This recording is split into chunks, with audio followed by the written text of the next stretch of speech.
Ini dia 3 haiwan paling comel tapi sebenarnya berbahaya. Dan yang nombor 1 memang paling gila. Macam mana tu? Sebelum tu boleh tekan like dan subscribe dulu guys. Cepat tekan sekarang. Nombor 3, Slow Loris. Dengan mata yang besar dan muka yang comel, ramai orang ingat ia haiwan peliharaan yang sesuai. Tapi sebenarnya Slow Loris ni ialah antara beberapa mamalia yang mempunyai racun. Bila terancam, ia boleh menggunakan racun tu untuk mempertahankan diri. Nombor 2, Blue Ring Octopus. Jangan tertipu dengan saiz dia yang kecil dan warna dia yang sangat cantik. Sotong ni mempunyai racun yang sangat kuat.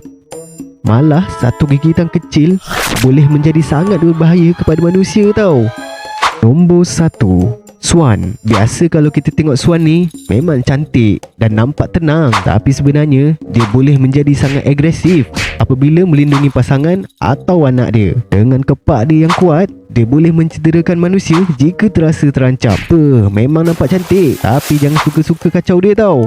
Menurut korang, haiwan mana yang paling bahaya? Cuba komen dekat bawah. Macam mana tu?